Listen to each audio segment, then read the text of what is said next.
Welcome to Marple Whispers. I'm Sean, your guide through shadows and secrets. Here, every teacup trembles with hidden truths, and every smile may mask a crime. Settle in. The mystery is about to unfold. In the shadowy depths of a wartime English manor, a ruthless German spy lies dead, poisoned in a locked library, his coffee laced with deadly cyanide. 4 suspects, each with airtight alibis. The grizzled gardener nursing a grudge, the fiery cook humiliated by demands, the prim companion slapped by his advances, and the quiet housemaid hiding a tragic past. But in the cosy drawing room of St. Mary Mead, the unassuming Miss Jane Marple unravels the web of lies. With her knitting needles clicking like a ticking clock, she exposes the killer. The housemaid, no mere refugee, but a vengeful sister avenging her brother's execution at the spy's hands. Alibis crumble, secrets explode, proving that in the game of murder, the meekest heart strikes the deadliest blow. Stay tuned for the full twisty tale of deception, grief, and justice. Chapter 1. An Evening in St. Mary Mead. The village of St. Mary Mead lay shrouded in the hush of twilight, its thatched roofs and winding lanes steeped in the golden haze of a fading sun.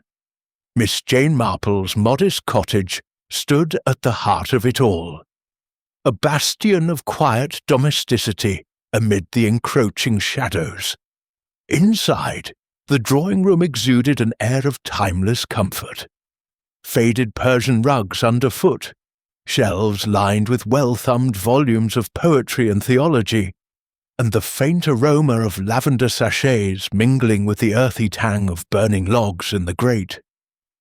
Lamplight danced across the walls, illuminating a collection of delicate china figurines that seemed to whisper secrets of bygone eras. Miss Marple herself was the epitome of unassuming wisdom, perched in her favourite wing-back chair, with a skein of pale blue wool unravelling in her lap. Her fingers, nimble despite the faint tremor of age, wielded the knitting needles with the precision of a surgeon, or perhaps a strategist plotting moves on an invisible chessboard. Those who underestimated her fluffy white hair and serene blue eyes did so at their peril. Behind that gentle facade lurked a mind sharper than any blade, attuned to the subtle dissonances in human behaviour.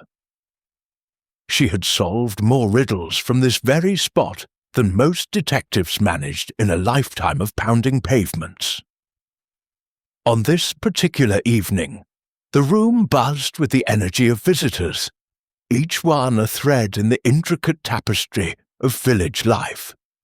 Colonel Arthur Bantry, broad-shouldered and ruddy-faced from years under colonial suns, lounged in an armchair, his military moustache twitching as he regaled the group with half-remembered anecdotes from his Indian campaigns. Retirement had softened his edges, but not his love for a good yarn, especially one laced with intrigue and valour.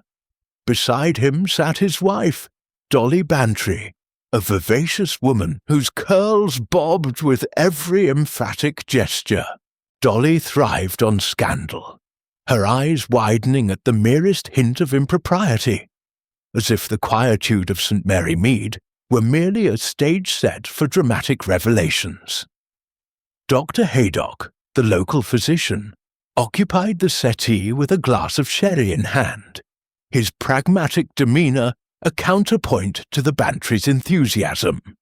A man of science, with wire-rimmed spectacles perched on a beak-like nose, he often dismissed Miss Marple's intuitive leaps as mere coincidence, though more than once her fancies had proven eerily accurate in diagnosing not just ailments of the body, but maladies of the soul. And then there was Sir Henry Clithering, the distinguished guest from London, his tall frame impeccably clad in a tweed suit that spoke of Savile Row sophistication. As former Commissioner of Scotland Yard, he carried the weight of countless cases on his shoulders. His neatly trimmed moustache and piercing gaze, betraying a career spent unravelling the darkest knots of human deceit. Yet here, in this rural haven, he seemed almost relaxed, as if the distance from the fog-shrouded streets of the capital allowed him to breathe freely. The maid, young Bunch Harmon, niece to the vicar's wife, and possessed of a cheerful inefficiency that Miss Marple found endearing, bustled in with the tea-tray. Scones steamed invitingly, their golden tops split to reveal fluffy interiors begging for dollops of clotted cream and generous smears of Miss Marple's prized raspberry jam, preserved from berries plucked in her own garden. As cups were filled and plates passed, the conversation meandered through local gossip. The peculiar habits of the new curate, the scandalous elopement of the postmaster's daughter, and the ongoing feud over the church fate's flower arrangements. But it was Sir Henry who steered the talk toward deeper waters, his voice cutting through the chatter like a well-honed knife. "You know," he said, setting down his teacup with deliberate care, "these village trifles remind me of the greater puzzles I've encountered. Nothing quite so deceptive as the ordinary masking the extraordinary." His eyes sparkled with a conspiratorial gleam, drawing the group closer. "I've brought a little enigma from my yard days to share, if you'll indulge me. A murder most foul, a German agent dispatched in the dead of night, in a locked English manor far from the front lines. 4 suspects, each cloaked in an alibi as solid as granite. Yet one of them struck the fatal blow. Shall I unfold it for you?" A hush fell over the room, broken only by the crackle of the fire. Colonel Bantry leaned forward, his pipe forgotten. Dolly clasped her hands in anticipation. Dr. Haydock adjusted his spectacles with a sceptical arch of his brow. Miss Marple's needles continued their steady rhythm, but her gaze lifted, alert and probing, as the scent of mystery thickened the air like incense. The stage was set, and the curtain about to rise on a tale that would test the keenest of minds. Chapter 2. Shadow of Espionage. Sir Henry Clithering paused for a moment, allowing the anticipation to thicken in the room like the steam rising from the teacups. He struck a match with a deliberate flourish, the flame illuminating his face in flickering orange as he drew on his pipe, sending aromatic puffs of tobacco curling toward the ceiling. The group waited, breath held, for the tale to unfold. Miss Marple's knitting needles slowed, her eyes fixed on him with that quiet intensity that missed nothing. Colonel Bantry shifted in his seat, eager for the scent of battle, even if it was one fought in shadows rather than on open fields. Dolly leaned forward, her hands clasped tightly, while Dr. Haydock nursed his sherry, his expression one of polite but guarded interest. "Very well," Sir Henry began at last, his voice low and measured, carrying the weight of authority honed from years in the corridors of power. "Let us transport ourselves back to the dark days of 1942, when the war raged across Europe and suspicion hung over England like a perpetual fog.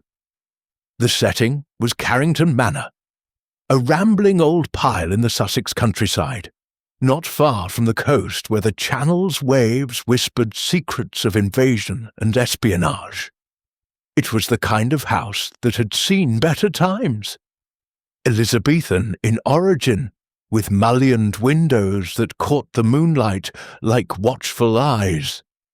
and vast grounds shrouded in ancient oaks that could hide a multitude of sins. Sir George Carrington, the owner, was a man of influence in Whitehall, ostensibly a diplomat, but whispered to be involved in the shadowy world of counterintelligence. His wife, Lady Evelyn, was a society beauty with a sharp mind and sharper tongue, often away in London attending to war efforts that no one quite defined. The victim. Now there's a character straight from the pages of a thriller. Dr. Helmut Rosen, a German by birth, had arrived in England under the guise of a persecuted academic fleeing the Nazis. He claimed expertise in ancient languages, but we at the Yard knew better. Rosen was a plant, a sly operator embedded by the Abwehr to glean secrets from the British elite. Sir George had invited him to stay at the manor under the pretense of collaborative research, but in truth it was a honey trap, to feed him false information and monitor his communications. Rosen was a tall, cadaverous fellow, with a hooked nose and piercing grey eyes that seemed to strip away pretences. He spoke with a clipped accent, always polite, but there was a coldness about him, like a blade sheathed in velvet. He spent his days poring over dusty tomes of the library, but at night, we suspected, he tuned his hidden radio to Berlin's frequencies. On the fateful evening, Sir George and Lady Evelyn were in London for a crucial meeting, something about deceptive troop movements, though that's classified even now. The manor was left in the care of a skeleton staff, pared down by wartime shortages. No butler, no footman, just 4 souls rattling about in that echoing edifice. The house was secured like a fortress, doors bolted, windows latched, and a rudimentary alarm system wired to the local constabulary. No one could enter or leave without raising the devil. It was a classic locked room scenario, the kind that delights puzzle enthusiasts but drives investigators to despair. Rosen retired to the library after dinner, as was his habit. The room was a sanctum of oak-panelled walls lined with leather-bound volumes, a massive fireplace where embers glowed like watchful sentinels, and a heavy mahogany desk cluttered with papers that might have held state secrets, or red herrings. He requested his usual pot of coffee, black and strong, to fuel his nocturnal studies. Sometime between 10 and 11 o'clock, he poured himself a cup, sipped it, and met his end. The poison was prussic acid, cyanide to the uninitiated, a swift and merciless killer that mimics a heart attack, but leaves a telltale almond scent on the breath. The autopsy confirmed it. Ingested via the coffee, lethal dose administered with precision. No struggle, no signs of forced entry. Just a man slumped over his desk, his face frozen in a grimace of surprise, as if death had whispered his name unexpectedly. The body was discovered the next morning by the housemaid, who screamed the house down. The local police were summoned, and soon enough, the Yard was involved, myself included, as espionage cases fell under our purview. We descended upon Carrington Manor like a flock of crows, poking into every nook and cranny. The war had made us all paranoid. Every shadow could hide a fifth columnist, every innocent face a mask for treachery. But here the circle was tight. Only those 4 within the walls had opportunity. Motives? Plentiful, as you'll see. Alibis? Ironclad, or so they seemed. Let me introduce you to them one by one, as I did in my mind during those interminable interviews. First, consider Tom Pierce, the gardener. A rugged specimen, built like an ox from years of tilling soil and hauling barrows. He'd served in the Great War. Trenches of the Somme had left him with a limp and a distrust of all things Teutonic. Rosen had crossed him early on, accused Pierce of pilfering tools from the shed, a baseless claim that nearly saw the man sacked. Pierce nursed his grudge like a prize marrow, muttering under his breath about bloody Huns invading English soil. On the night of the murder, he claimed to be at the village pub, the Fox and Hounds, from 9 until closing. Witnesses galore, the landlord, a gaggle of farmhands, even the vicar nursing a pint. They swore he was there, carousing and playing darts, his laughter booming over the din. He staggered home after 11, collapsing into his cottage on the grounds. Unbreakable, that alibi, unless, of course, one pondered sleight of hand or accomplices. But the manor gates were locked, and no strangers were sighted. Yet Pierce had access to the poison. Prussic acid was kept in the garden shed for pest control. Rats, you see, were a wartime plague. A vial was missing, wiped clean of prints. Pierce handled such things daily. His hands were calloused from toil, but steady enough for mischief. I remember interrogating him in the potting shed, amid sacks of fertilizer and rusted tools. He glared at me with bloodshot eyes, his pipe clenched between teeth yellowed from cheap tobacco. "I ain't sorry the bugger's dead," he growled, "but I didn't do it. Wasted good poison on him, if you ask me." His candour was disarming, but in my experience, the blunt ones often hide the sharpest edges. Now shift your gaze to the kitchen, domain of Mrs. Eliza Croft, the cook. A formidable woman, broad as a barrel and twice as sturdy, with arms like hams from years of kneading dough and wielding cleavers. She'd been with the Carringtons for decades, a fixture as enduring as the manor itself. Rosen had irked her from the start, demanding exotic dishes amid rationing, sauerbraten and strudel when butter was gold dust. He treated her like a serf, barking orders in his guttural tone, once even smashing a plate in disdain. Mrs. Croft seethed. I could see it in the way her knuckles whitened on her rolling pin during our talk. "The man was a tyrant," she admitted, her voice a low rumble. "But I've cooked for worse. Lords and ladies with airs. Bah! Her alibi?" She spent the evening baking in the cavernous kitchen, a room redolent of yeast and herbs, its flagstone floor worn smooth by generations of servants. "Pies for the morrow," she said, with the housemaid assisting sporadically, fetching flour, stoking the Aga.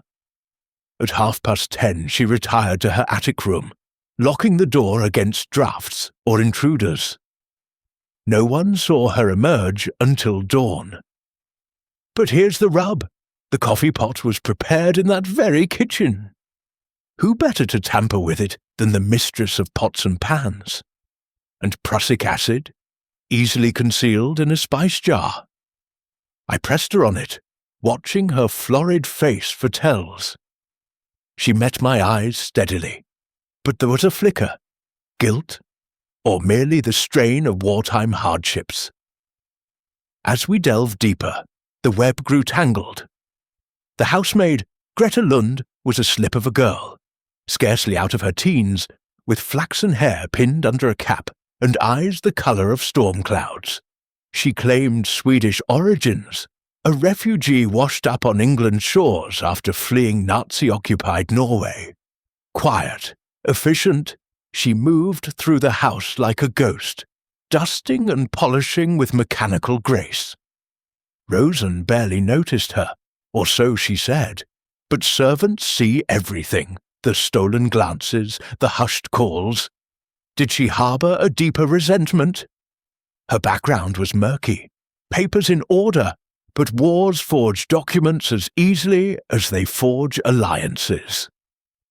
Greta's evening was mundane, tidying the servants' hall, reading a letter by candlelight, a missive from distant kin, she claimed, full of longing for fjords and freedom. Headache struck at 10. She sought. Her bed light extinguished by 1:15, as vouched by the companion. Simple, unadorned, but in simplicity lies deception. She had served the coffee tray, her hands trembling slightly, or so the cook recalled. And access? Omnipresent, like air in the house. I interviewed her in the scullery, amid stacks of china, her voice soft and accented. "I am glad to be here, safe," she whispered. "But the doctor, he reminded me of Holmes' shadows." What shadows, I wondered. The poison vial could have been palmed in a moment's distraction. Lastly, Miss Edith Summers, the lady's companion, a spinster of impeccable English stock, with wire-rimmed glasses and a bun so tight it pulled her features into perpetual severity.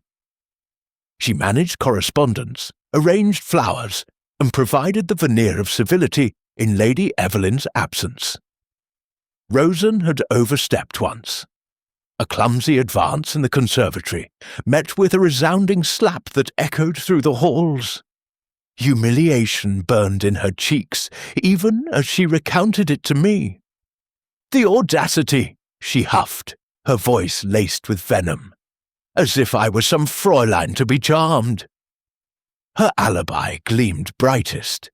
In the drawing-room all evening, pen scratching on vellum, composing letters under the chandelier's crystal glow. At 11:15, she placed a telephone call to Lady Evelyn in London. 10 minutes of banalities, confirmed by the exchange operator. During that span, Rosen gasped his last, untouchable it seemed. Yet the drawing-room adjoined the library, a connecting door, seldom used but unlocked. And motives, pride-wounded, is a potent brew. She had intellect enough to procure poison discreetly, perhaps from a chemist under false pretences. We scoured the manor, fingerprints absent on the vial, the coffee pot wiped clean. No forced locks, no secret passages, though we checked the priest holes from Tudor times. The war added layers. Air raid sirens wailed that night, blackout curtains drawn, plunging the house into inky void. Anyone could have crept through darkened corridors. Suspicions swirled. Pierce's pubmates loyal but boozy. Mrs. Crofts baking a cover for sly additions. Greta's letter a fabrication. Miss Summers's call a timed distraction. I paced the library, reconstructing the scene. Rosen at his desk, lamplight pooling on cryptic notes, codes perhaps to Berlin. The coffee steamed invitingly. He poured, unaware of the bitter additive. Convulsions swift, body crumpling. Who watched from the shadows? The answer eluded us, a phantom in the mist. Back in London, reports piled.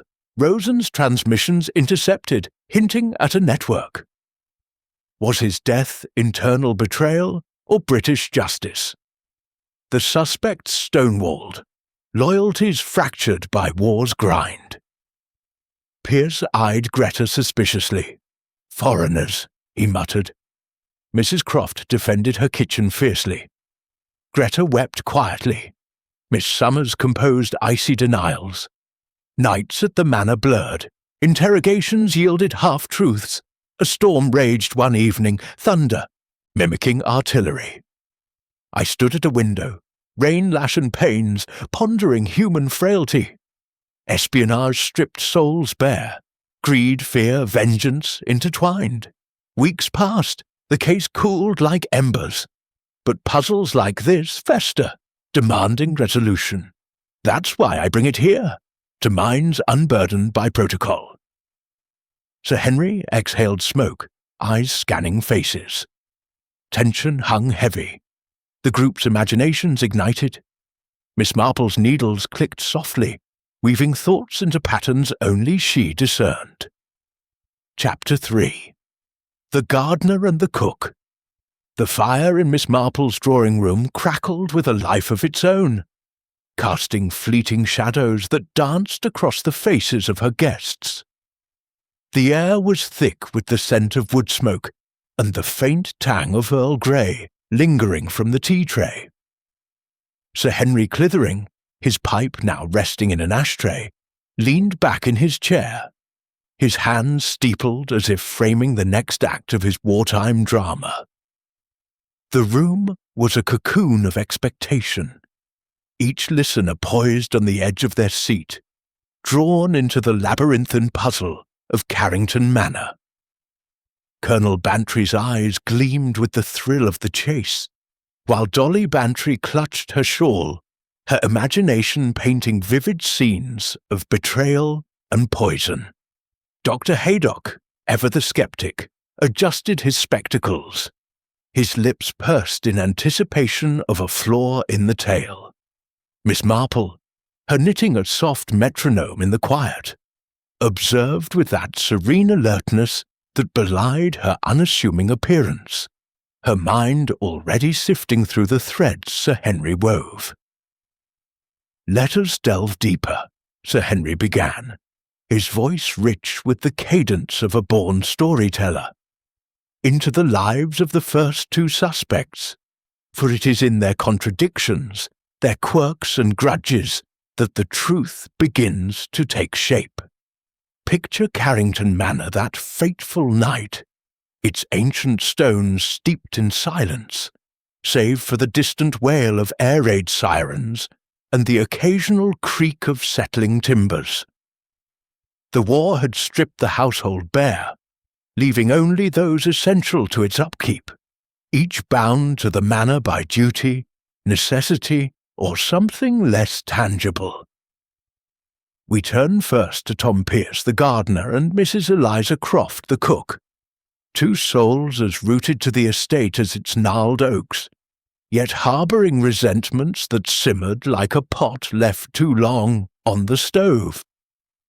Sir Henry paused, letting the imagery settle, his eyes sweeping the room to gauge his audience's reactions.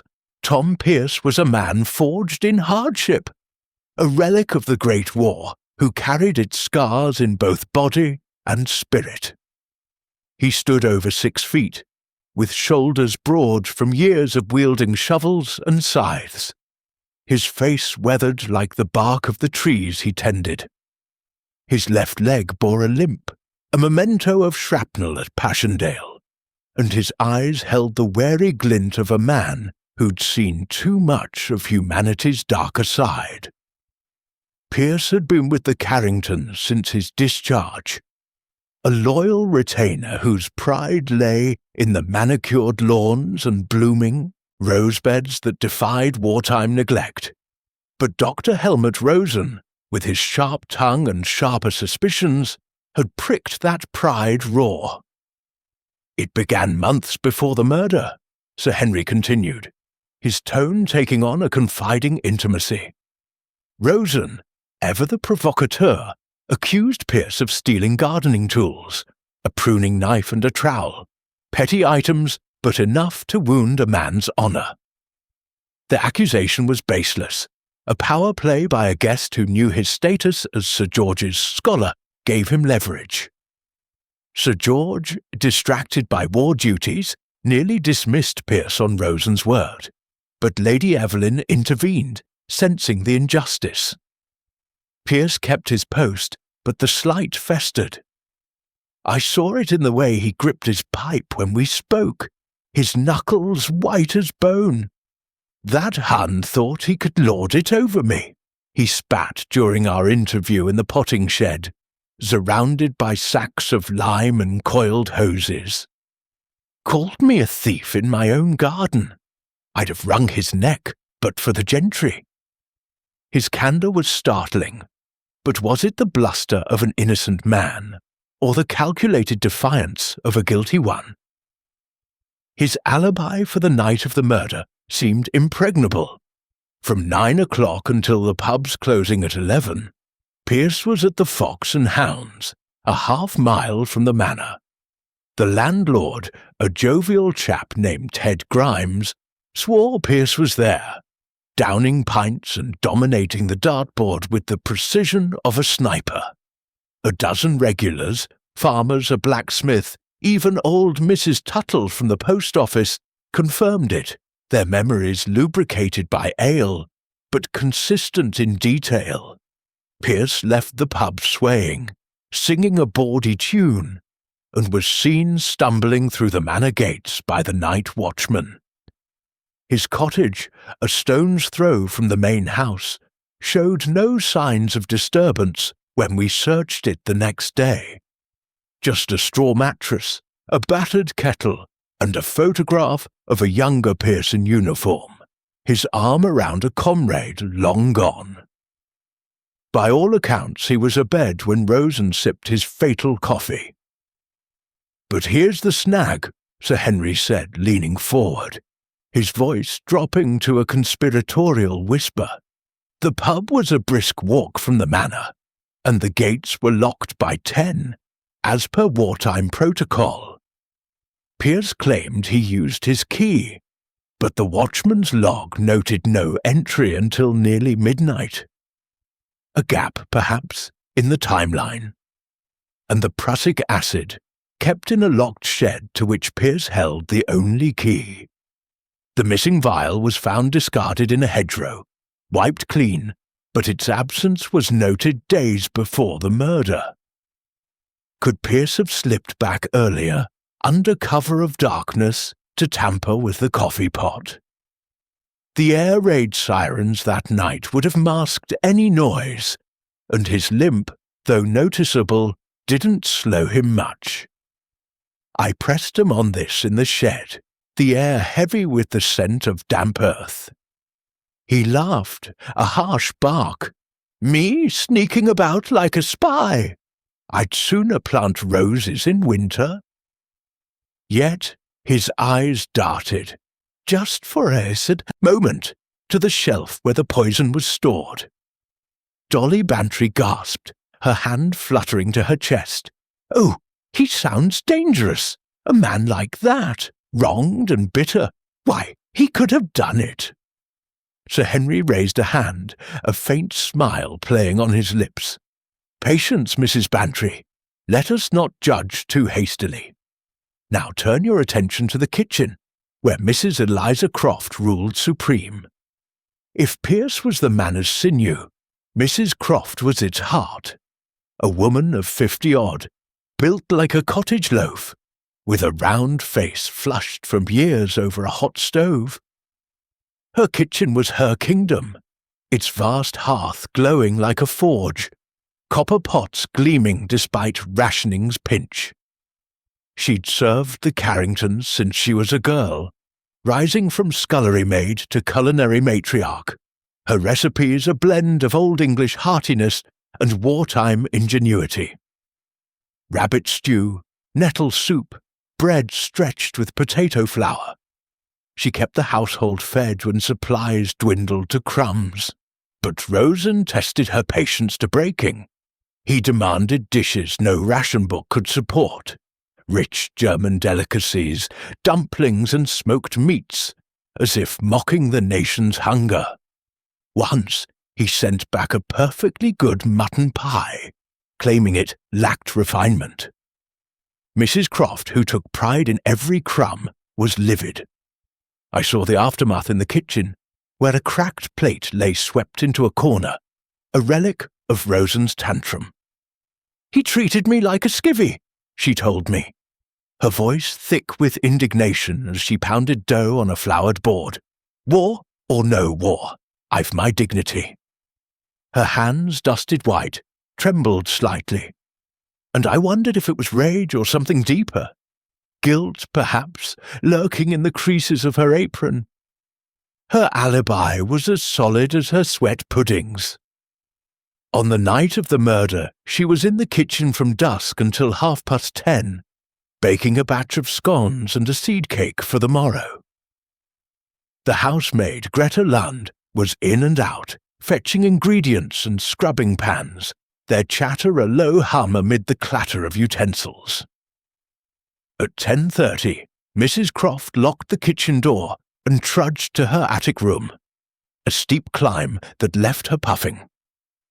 Her room was searched, a narrow bed, a Bible, a faded photograph of a son lost at Dunkirk. No poison, no secrets, just the weariness of a woman carrying too many burdens. The other servants confirmed her routine, and the locked door suggested no midnight wanderings. Yet the coffee pot complicates matters, Sir Henry said, his eyes narrowing. It was prepared in the kitchen, filled with Rosen's preferred blend. A dark roast, smuggled from who knows where.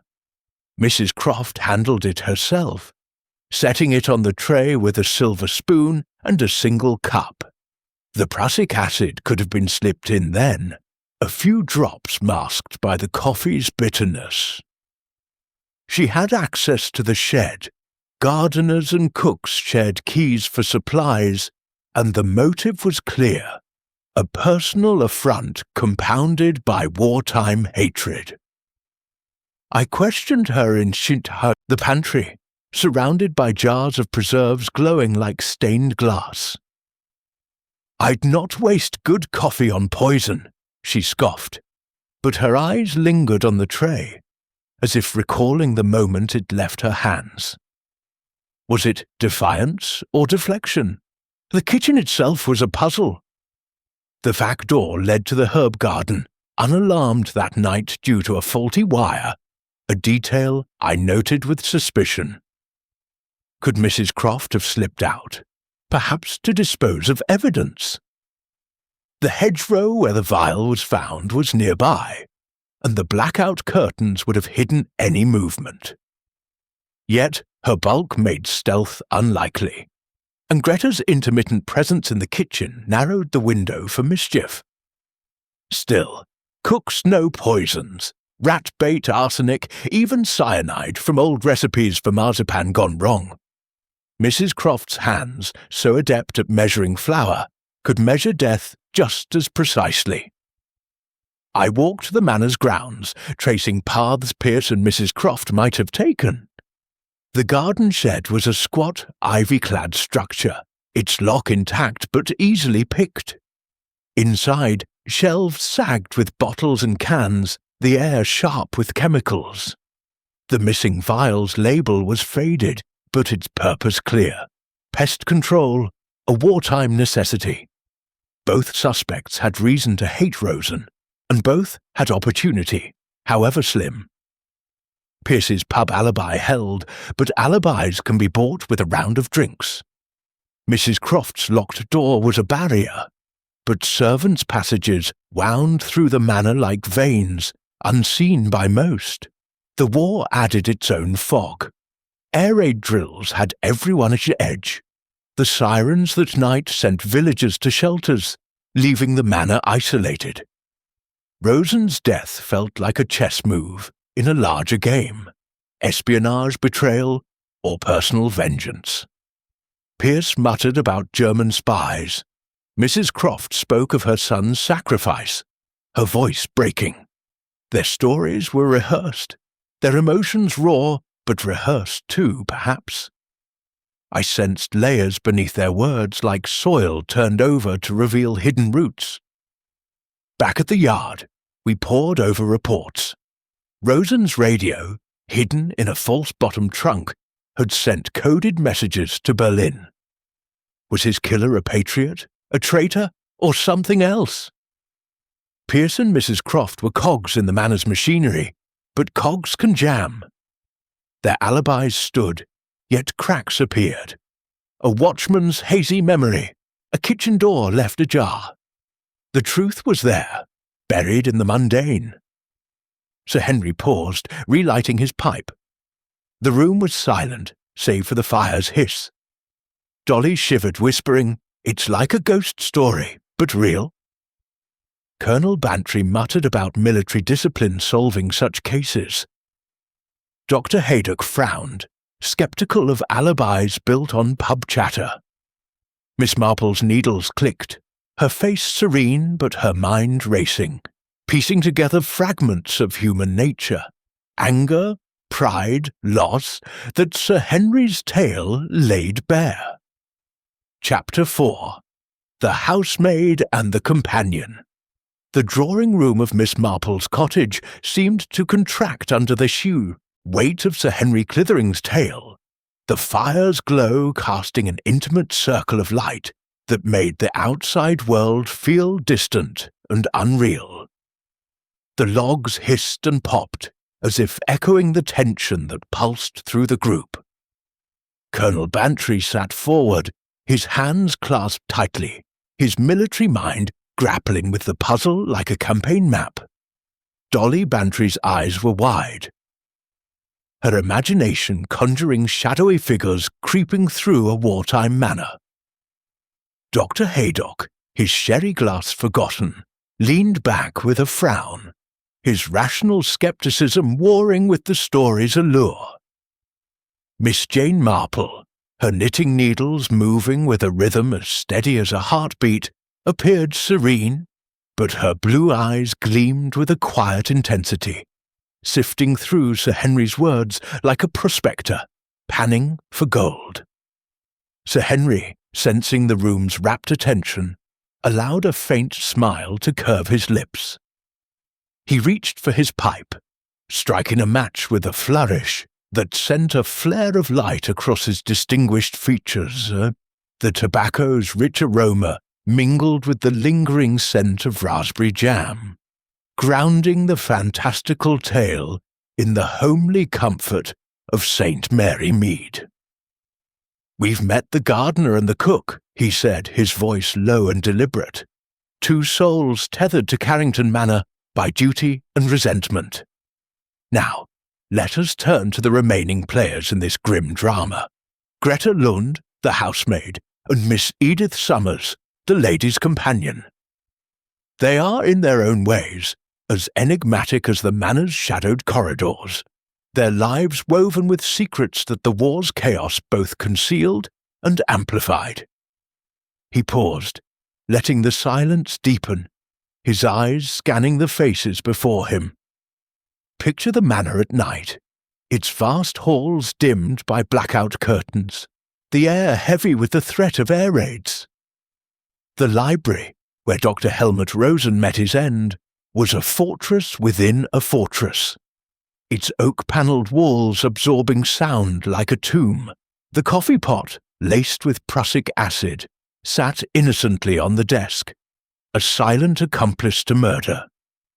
No fingerprints, no signs of struggle, only the faint almond scent of cyanide lingering in the air.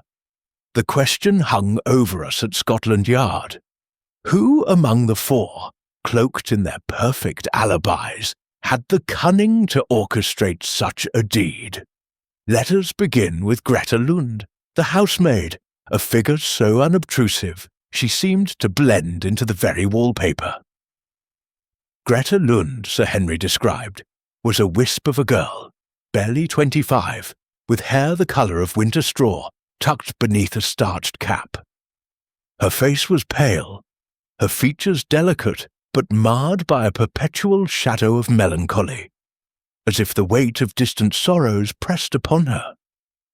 She claimed to be Swedish, a refugee who had fled the Nazi advance across Norway, her papers stamped with the hurried authenticity of wartime bureaucracy. At Carrington Manor, she performed her duties with quiet efficiency, dusting the endless array of ornaments, polishing silver, and gliding through the house like a spectre. To Rosen she was all but invisible, a servant beneath his notice. Yet servants, Sir Henry noted, see everything, the glance that lingers too long, the letter left unsealed, the whisper in a darkened hall. Greta's alibi for the night of the murder was deceptively simple, Sir Henry continued, his voice taking on a measured cadence. After assisting Mrs. Croft in the kitchen, fetching flour, scouring pots, she retired to the servants' hall at 10 o'clock. There, by the flicker of a single candle, she read a letter, supposedly from a cousin in Stockholm, its pages filled with nostalgic musings of fjords and family. A headache, she claimed, drove her to her attic room shortly after, where she extinguished her light by 10:15.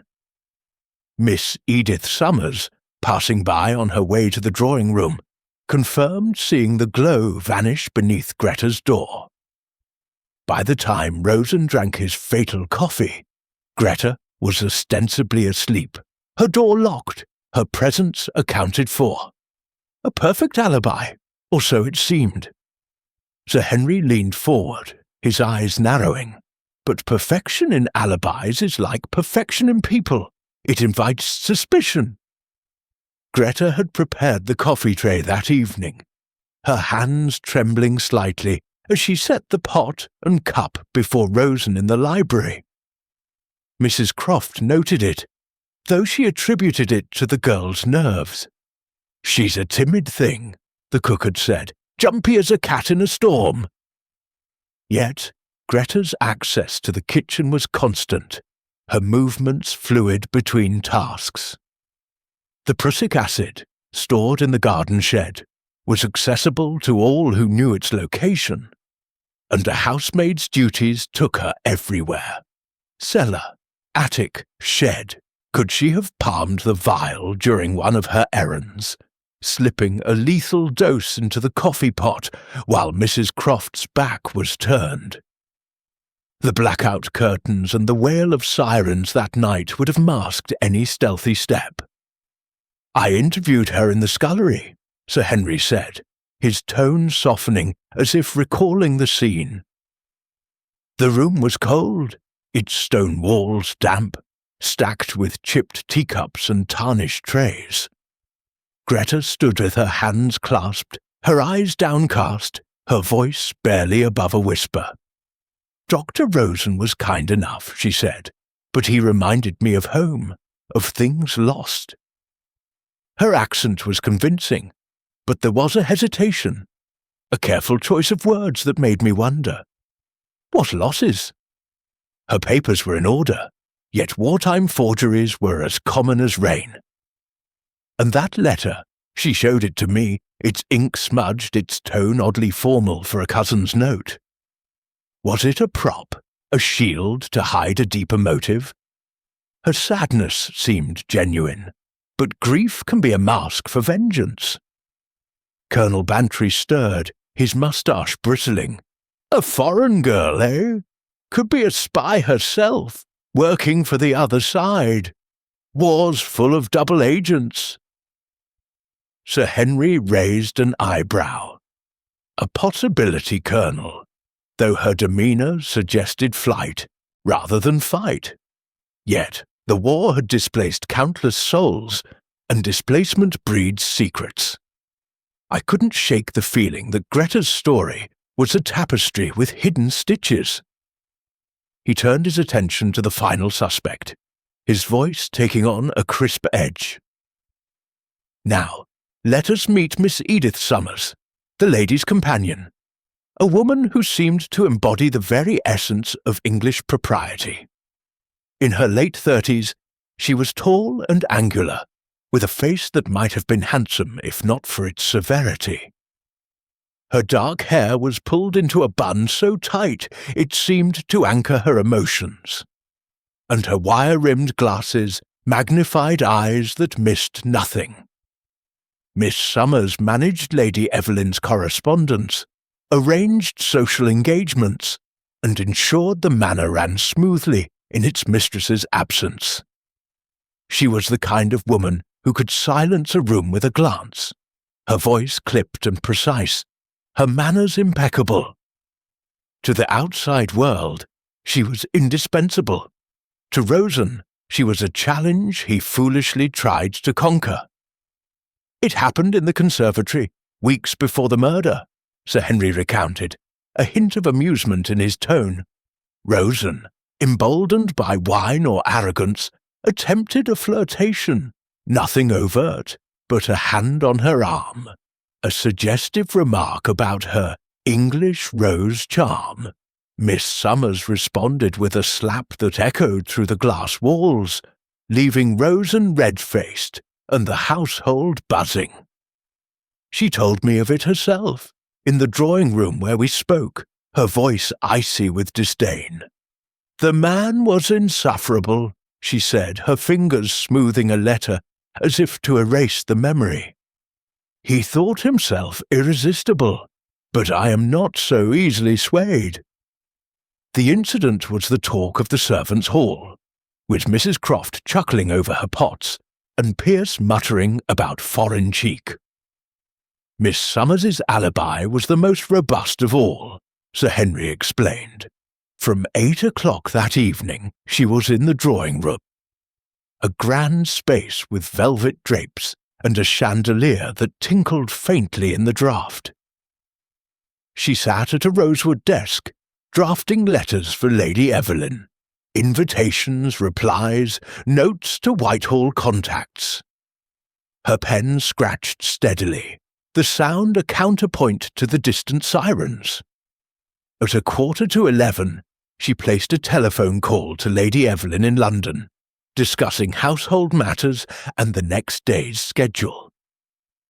The call, logged by the exchange operator, lasted 10 minutes, from 10:45 to 10:55, precisely the window when Rosen's life ebbed away in the library next door. The operator, a meticulous woman named Mrs. Hargreaves, confirmed the time and Miss Summers's crisp voice. No one saw her leave the drawing-room. No one could place her near the library. Sir Henry paused, relighting his pipe, the match's flare casting his face in sharp relief. Yet the drawing-room adjoined the library through a seldom-used door, hidden behind a tapestry of hunting scenes. It was unlocked, a detail overlooked in the initial "Search Miss Summers," with her intimate knowledge of the manor's layout, could have slipped through in moments, tampered with the coffee pot earlier in the evening, and returned to her letters. The poison's delayed effect. Prussic acid acts swiftly but can be ingested minutes before symptoms, meant she didn't need to be present at the fatal moment. And motive? A woman like Miss Summers, whose pride was her armour, would not forgive humiliation. Rosen's advance had been a public slight, a crack in her carefully crafted facade. I questioned her in the drawing-room, surrounded by portraits of Carrington ancestors, whose eyes seemed to judge us both. She sat ramrod straight, her hands folded, her gaze unyielding. I had no reason to kill him, she said, her voice like cut glass. My duties keep me busy, and I am not a woman given to hysterics. But there was a tremor in her fingers as she adjusted her glasses, a fleeting sign of nerves. Could she have procured the poison? A woman of her intellect could navigate a chemist's shop, or pilfer from the shed under the guise of fetching gardening gloves for Lady Evelyn. Her alibi was flawless, yet its very precision nagged at me, like a clock wound too tightly. Sir Henry leaned back, exhaling a plume of smoke that curled toward the ceiling. The manor was a microcosm of the war itself. Distrust, sacrifice, hidden agendas. Greta, with her quiet sorrow, could be more than she seemed. A refugee with a vendetta, perhaps, her letter a cipher for darker intentions. Miss Summers, with her icy control, might have acted to restore her honour, her telephone call a calculated anchor for her alibi. Both had access to the coffee tray, both knew the manor's secrets. The blackout that night, with its plunging darkness, offered cover for any swift movement. The shed's poison was a shared resource, its absence noted but untraceable to one hand. I walked the manor's corridors, testing that connecting door. It swung silently, its hinges oiled, a relic of older intrigues. The library's air still held that faint almond scent, a ghost of the crime. We searched Greta's room. A narrow cot, a rosary, a locked diary we couldn't open without a warrant. Miss Summers's quarters were austere, a typewriter, a Bible, a single rose in a vase, as if beauty were rationed too. No clues, only questions. The war's shadow loomed. Rosen's coded messages hinted at a network, but was his death a strike against it or within it? As we left the manor, the case grew colder. Greta's eyes haunted me, their depth hiding something unspoken. Miss Summers's composure was a wall, unbreachable yet suspect. The yard buzzed with theories, espionage, revenge, a conspiracy. But the truth, I felt, lay in the human heart, its passions, its wounds. Sir Henry's voice faded, the room silent save for the fire's crackle. Dolly whispered, "It's chilling, those women so different yet both so plausible." Colonel Bantry muttered about spies and discipline. Dr. Haydock scoffed, "Alibis like those. Too neat if you ask me." Miss Marple's needles clicked, her face placid, but her mind weaving connections. Grief, pride, the quiet strength of those overlooked, that Sir Henry's tale illuminated like a flare in the dark. Chapter 5. Whispers from the Village.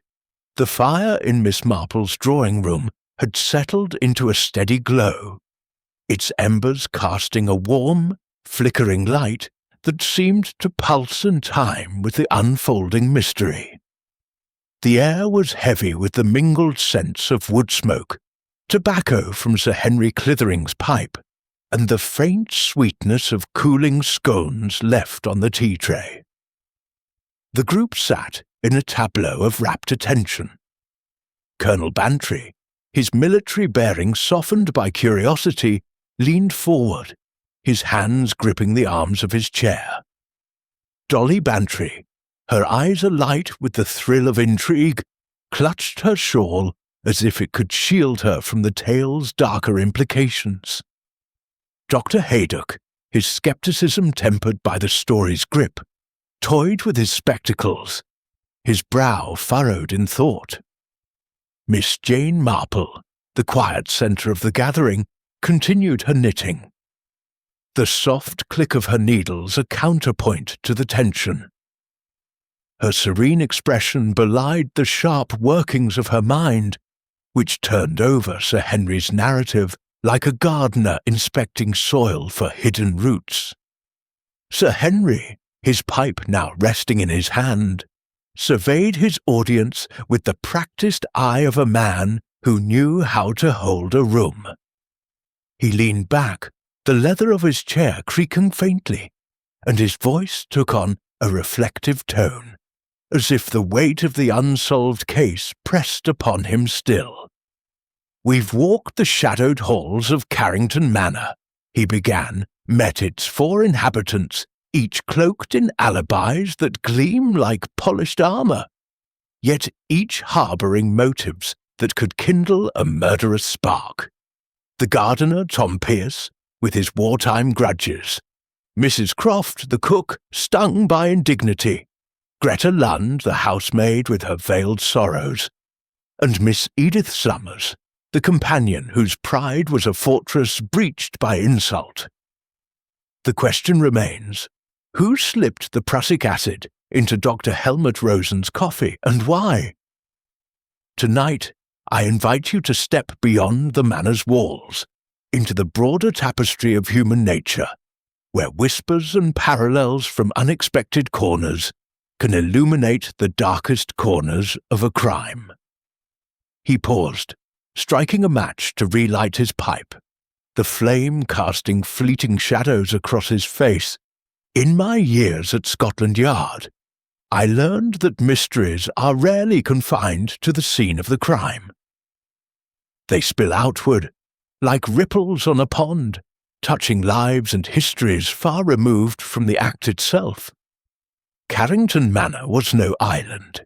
It sat in a village not unlike St. Mary Mead, where tongues corridor wagged, and secrets were traded like wartime rations. The war may have silenced some gossip, but not all.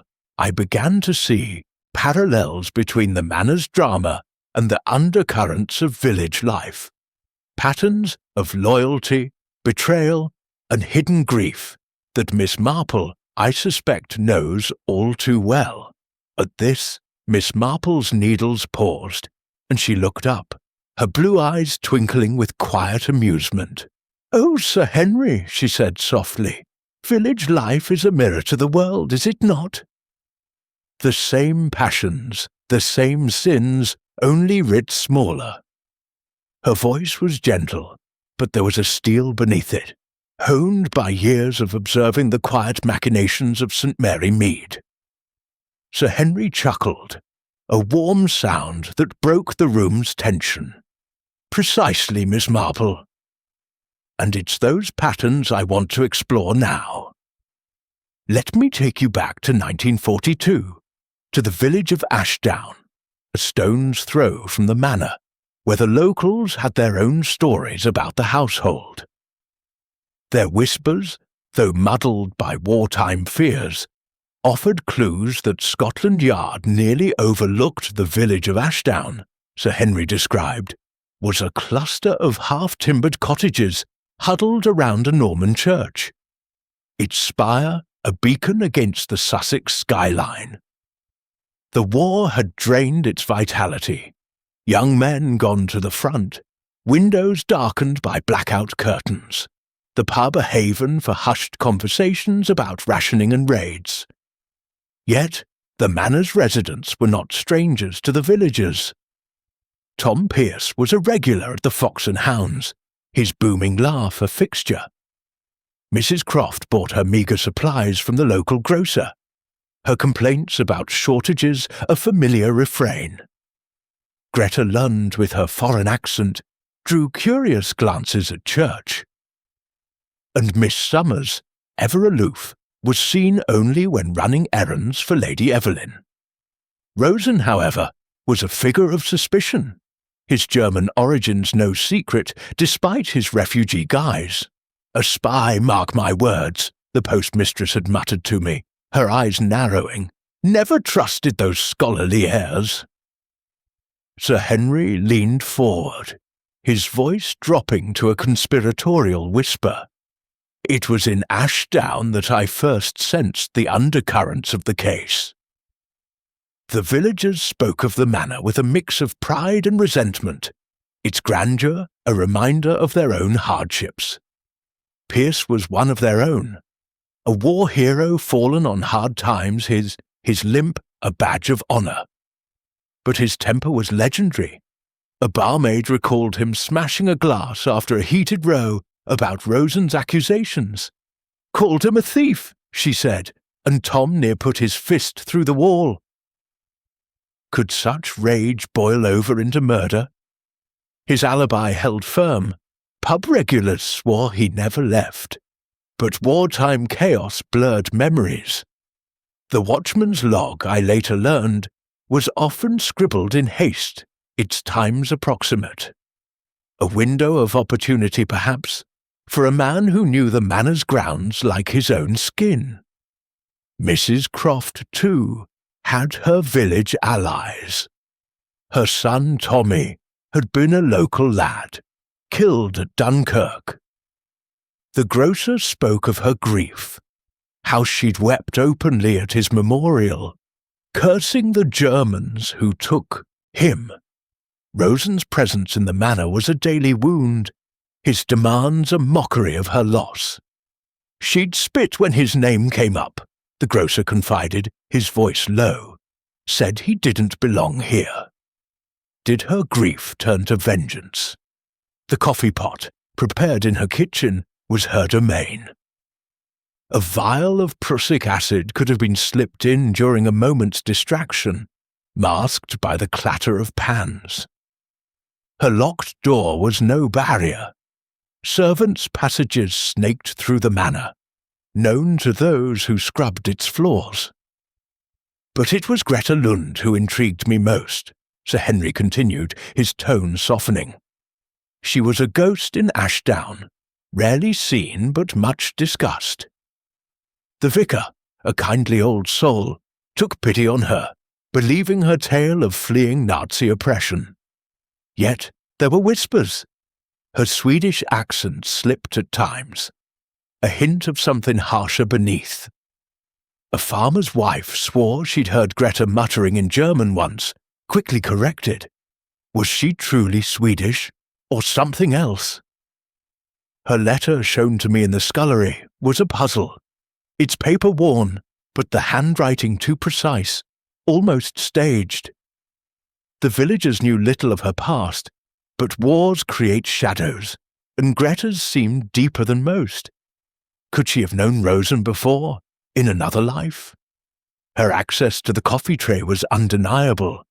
Her headache a convenient excuse to vanish before the crime. Miss Summers, by contrast, was an enigma wrapped in propriety. The villagers respected her, but from a distance. She moved through Ashdown like a queen, her errands brisk, her conversations curt. The chemist recalled her buying headache powders once, her demeanour frosty. Not a woman to cross, he said, shaking his head. Rosen's flirtation had been a scandal, whispered about in the village shop.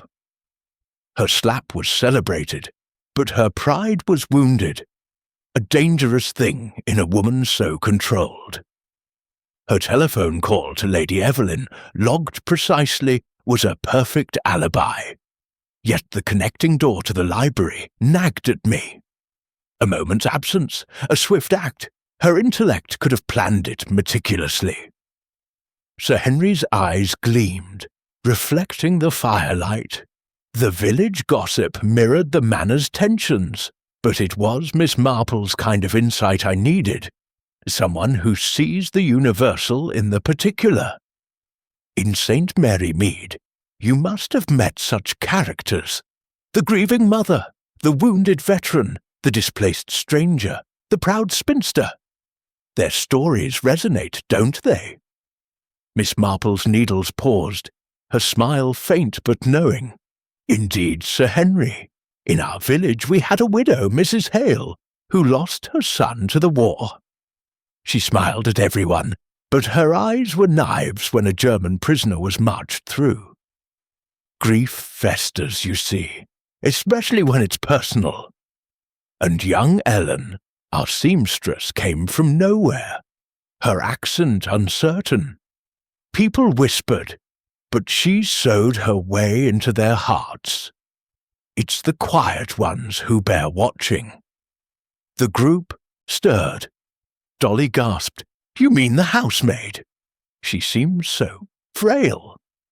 Colonel Bantry harumphed, "Sounds like a spy to me." Can't trust foreigners in wartime. Dr. Haydock snorted, "Alibis are only as good as the witnesses." Pub drunks and distracted servants, hardly reliable. Sir Henry nodded, appreciative. Exactly. The village whispers pointed me toward Greta. Her sorrow felt too deep, her story too pat. I revisited her file at the yard. Her papers were flawless, too flawless. A contact in intelligence confirmed a rumour. A German resistance group had operatives posing as refugees. Could Greta have been one, targeting Rosen for his crimes? Her brother, perhaps, a victim of his espionage. The letter she read that night, could it have been a coded order? He leaned forward, his voice intense. I re-examined the manor's layout. The servants' hall, where Greta read, was near the kitchen. She could have slipped into the pantry, laced the coffee pot with poison, and returned to her letter, all while Mrs. Croft was distracted. The blackout's darkness was her ally. Her headache, her early retirement, too convenient. Miss Summers saw her light go out, but not her face. A pillow under the blanket could fool a passing glance. Miss Marple's eyes twinkled. Clever, Sir Henry. But consider the companion. Her pride was public property. Easily bruised, that telephone call, could it have been staged? A pre-recorded voice, perhaps, or a trusted maid on the other end, mimicking her? Sir Henry blinked, then laughed. "By Jove, Miss Marple, you're a marvel." "We didn't consider that, but it's possible." Yet Greta's story broke first. Under pressure, she confessed. Her real name was Anna Möller, a German whose brother was executed by Rosen's orders in Berlin. She'd tracked him to England, posing as a Swede. The letter was from a resistance contact, confirming Rosen's guilt. She poisoned the coffee, avenging her brother's death. The jury took pity. She served a light sentence. The room exhaled. Dolly whispered, "How tragic!" Colonel Bantry nodded approvingly. Dr. Haydock admitted, "Well, that's one puzzle solved." Miss Marple resumed her knitting, murmuring, "Grief is a powerful motive, Sir Henry. In villages, as in manors, it's the heart that betrays." Chapter 6. The Unveiling. The drawing-room of Miss Jane Marple's cottage in St. Mary Mead was a haven of quiet intensity, the fire's embers casting a ruddy glow that seemed to pulse with the rhythm of the mystery unfolding. The air was thick with the scent of burning logs, the faint bitterness of Sir Henry Clithering's pipe smoke, and the lingering sweetness of raspberry jam from the earlier tea. The group sat in a tableau of anticipation. Colonel Bantry, his military posture softened by the tale's grip, leaned forward, his eyes gleaming with the thrill of a puzzle nearing its end. Dolly Bantry, her hands twisting her shawl, was caught between awe and unease, her imagination painting vivid scenes of wartime treachery. Dr. Haydock, his skepticism now tempered by curiosity, adjusted his spectacles, his mind wrestling with the intricacies of alibis and motives. Miss Marple, the still centre of the gathering, knitted with a steady hand, her needles clicking like the ticking of a clock counting down to revelation. Her serene face masked a mind that wove together the threads of Sir Henry's narrative with the precision of her own stitches. Sir Henry, his pipe now resting in an ashtray, leaned back in his chair, his hands clasped as if to anchor himself to the moment. His voice, rich and measured, carried the weight of a man who had seen the world's darker corners, yet still found delight in unravelling its secrets. "We've journeyed through the shadowed halls of Carrington Manor," he began, "met its 4 suspects, each cloaked in alibis that shimmer like mirages, yet each bearing the weight of motives that could turn a heart to murder. Tom Pierce, the gardener, nursing a grudge born of wounded pride. Mrs. Eliza Croft, the cook, stung by indignity and loss. Greta Lund, the housemaid, veiled in sorrow and secrets. And Miss Edith Summers, the companion, her pride a fortress breached by humiliation. The poison in Dr. Helmut Rosen's coffee was no accident. It was a calculated act, hidden in the mundane rhythms of a wartime household. Tonight, I invite you to join me in peeling back the final layers, to see how the truth emerged, not in the grand gestures of espionage, but in the quiet, human details that Miss Marple so often finds illuminating. He paused, his eyes sweeping the room, catching the flicker of curiosity in each face. The village of Ashdown gave us whispers, glimpses of lives intertwined with the manor's drama. But it was within the manor itself, in the interplay of routine and deviation, that the truth began to take shape. Let us return to that night in 1942, to the library where Rosen met his end, and consider how the pieces of this puzzle, scattered like leaves in a storm, came together. Sir Henry's voice took on a storyteller's cadence, drawing his listeners back to the Sussex manor, its ancient stones steeped in silence, broken only by the distant wail of air raid sirens. The library, with its oak-panelled walls and shelves of leather-bound tomes, was a sanctuary turned sepulchre. Rosen's body, slumped over the desk, bore the faint almond scent of prussic acid. The coffee pot beside him, a mute witness to his final moments. The manor's 4 inhabitants, each accounted for, had woven a web of alibis that seemed unbreakable. Yet, as Sir Henry had learned, the tightest webs often hide the most delicate flaws. I began to see the case not as a matter of espionage, but as a human drama, he continued, his tone reflective. The war was a backdrop, amplifying passions, grief, anger, loyalty, that might otherwise have simmered quietly. Scotland Yard was obsessed with Rosen's role as a German agent, his coded messages to Berlin, the possibility of a traitor within our ranks. But I suspected the answer lay closer to home, in the personal wounds inflicted by a man who wielded his intellect like a weapon. Rosen was no mere scholar. He was a predator in scholar's clothing, his arrogance alienating those around him.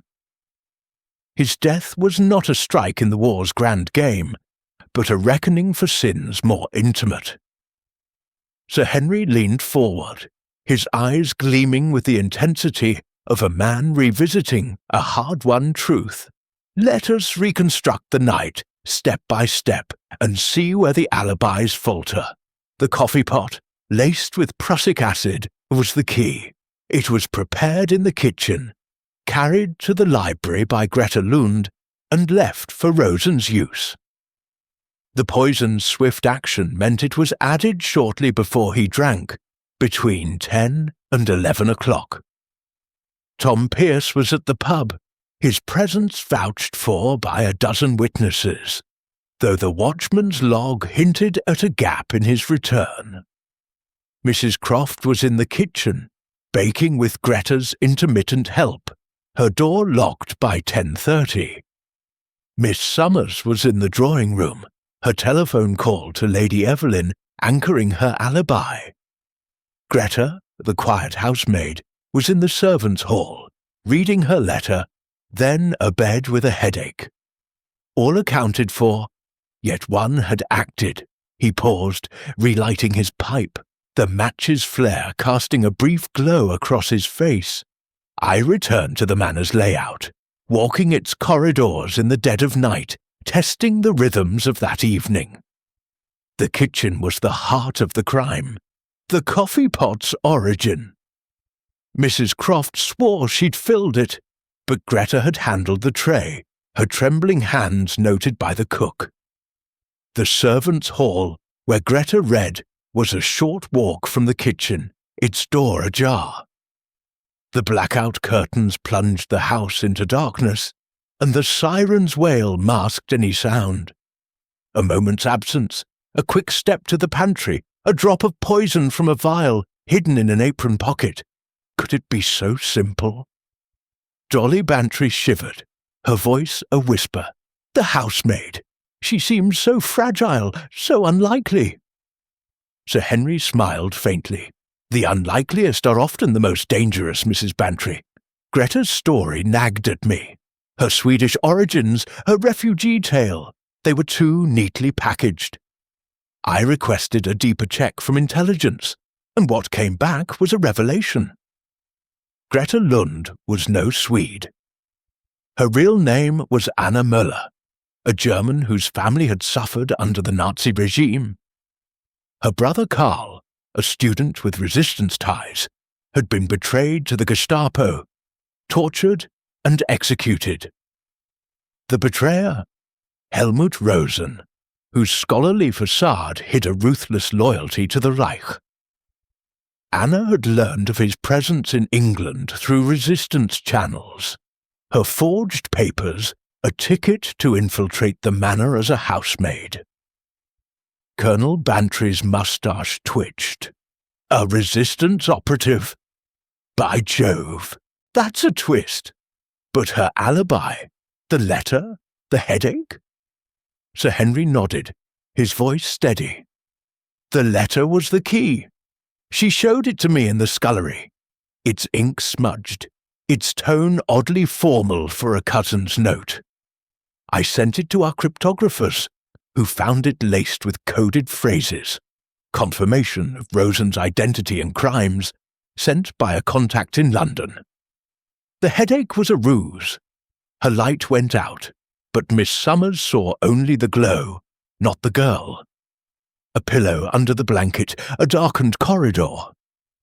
Anna slipped to the kitchen, where Mrs. Croft was kneading dough, her back to the pantry. The coffee pot, already filled, was unguarded.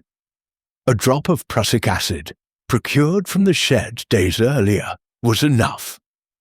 Anna returned to the servants' hall, her letter in hand, her composure intact. Dr. Haydock frowned, his skepticism resurfacing. But the timing, how could she know when Rosen would drink and the vial wiped clean? Sir Henry's eyes twinkled. Prussic acid is swift but forgiving in its window. Anna didn't need to be precise. Rosen drank coffee throughout the evening, his habit well known. She laced the pot early, knowing he'd pour a cup before 11. The vial was discarded in the hedgerow, wiped to avoid prints, a precaution learned from resistance training. Her movements were those of a shadow, honed by necessity. The blackout and sirens were her allies, the manor's maze of passages her playground. Miss Marple's needles slowed, her voice soft but piercing. It reminds me of young Mary in our village, Sir Henry. She came to us after losing her brother in the Blitz, quiet as a mouse, but her eyes burned when she spoke of the war. Grief can turn the meekest heart to iron. Sir Henry nodded, impressed. Exactly, Miss Marple. Anna's grief was her fire. She confessed when confronted, her voice steady but her eyes wet. He killed my brother, she said. I had no choice. The jury, moved by her story, gave her a light sentence, 3 years served quietly. The war's moral fog softened their judgment. The room fell silent, the fire's crackle the only sound. Dolly whispered, such a tragedy, so young, so driven by loss. Colonel Bantry grunted, justice, in a way, but a messy business. Dr. Haydock conceded, a neat solution, Clithering, though I'd have liked more evidence. Miss Marple set her knitting aside, her smile gentle but knowing. Human nature, Sir Henry, is the truest evidence. In St. Mary Mead, we see it daily. The quiet ones, carrying their burdens, strike deepest. Anna's heart was her motive, her silence her weapon. Sir Henry laughed, a warm, appreciative sound. You've a gift, Miss Marple. Scotland Yard could use you. The case was solved, but it was the village whispers, the human truths, that pointed the way. Like your St. Mary Mead, Ashdown held the key, not in grand conspiracies, but in the small aching details of life. The group exhaled, the tension breaking like a wave. The fire burned low, and outside the night deepened, but within the cottage the light of understanding glowed brighter, thanks to a spinster's insight into the heart's hidden corners.